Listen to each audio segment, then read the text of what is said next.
NBA basketball is dynamic. Like every other sport, players come and players go. Most of them will not be remembered as the best, or as Hall of Famers, or at all. Kind of absurd considering that so few reach the level to begin with. In this series of videos, I'm going to highlight players who did tremendous things, had great achievements, were excellent at what they did, but not the best. They will probably never reach glory and recognition and will eventually be forgotten. This is NBA Flashback Spotlight. Baron Davis by no means is a forgotten player. He retired about 5 years ago, yet his name is still relatively well known.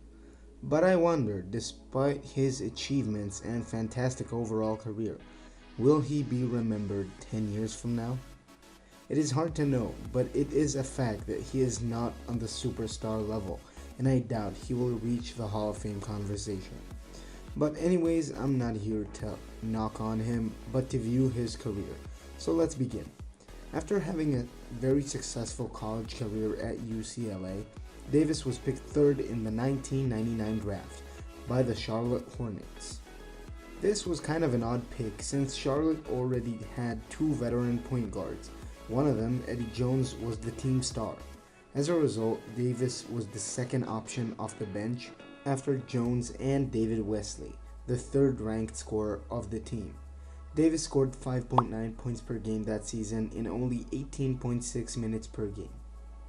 During the next season, Davis saw much more success, since Eddie Jones was traded to Miami and Wesley was moved to play at the shooting guard position, which meant Davis was a starter, and he did start all 82 of the games that season, as he scored 13.8 points per game and even got a career high of 5 boards per game.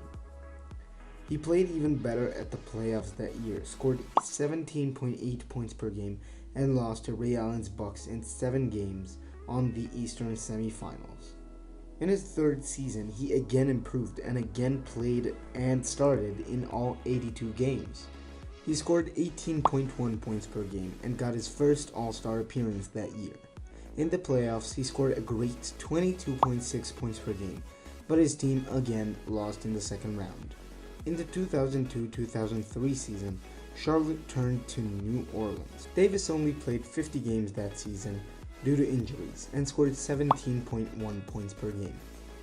Hornets lost the first round of the playoffs, and for the Hornets team the next season was very similar, as they again lost in the first round of the playoffs, but this was probably Davis's best season.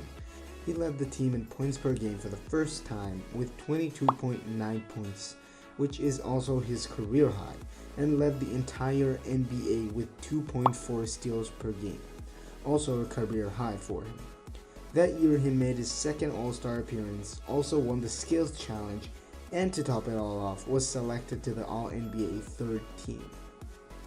18 games into the 2004-2005 season, Davis was traded to the Golden State Warriors, mainly due to his nagging injuries and tension with the Hornets coaching staff. He only played 46 games in both the Hornets and the Warriors that season and scored 19.2 points per game. The next season, Davis again missed many games due to injuries, played in 54 and scored 17.9 points per game. In the last 2 seasons, Warriors missed the playoffs and were all around a bad team. But Baron Davis joining the team that already had Jason Richardson, with Monta Ellis joining the team, and Steven Jackson and Don Nelson as head coach, 2006-2007 season would look a lot differently.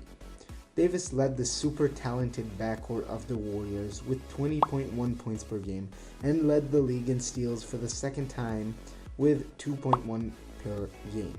The Warriors got to the playoffs for the first time in 13 years from the 8th seed. Davis played a huge part in the upset that took place in the playoffs that year. The 8th seeded Warriors defeated the 1st seed Dallas Mavericks as Davis performed explosively. The Warriors would lose in the second round to the Utah Jazz, but Davis's 25.3 points per game, 6.5 assists per game, 2.9 steals per game during these playoffs as well as his outrageous performance in the first round, won't be forgotten. On the next season, Davis finally returned to healthy form, started in all 82 games, scored 21.8 points per game, and added 2.3 steals per game.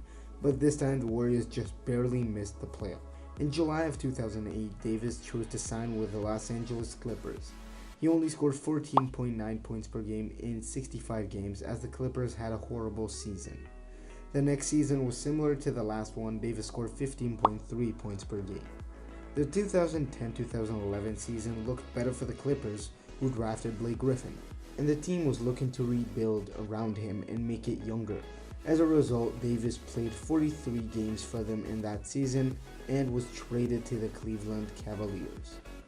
He finished the season with 13.1 points per game.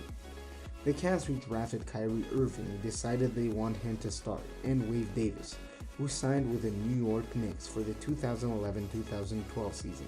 He only played 29 games that season due to injuries and scored 6.1 points per game. In the playoffs, he started instead of the injured Jeremy Lin, and then Davis's career ended.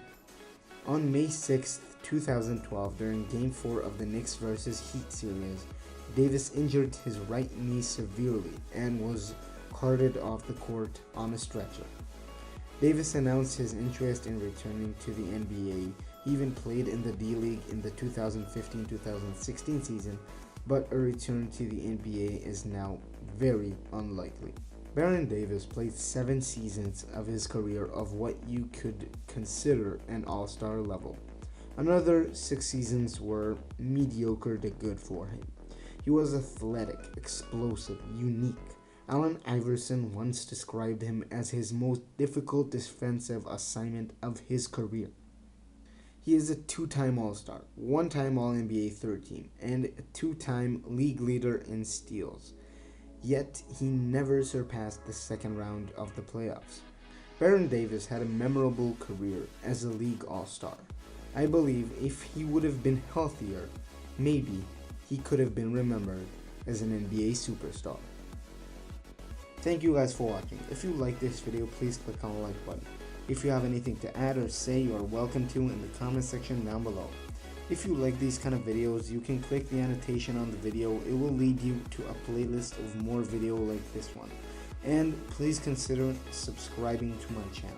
Thanks again for watching, and see you in my next video.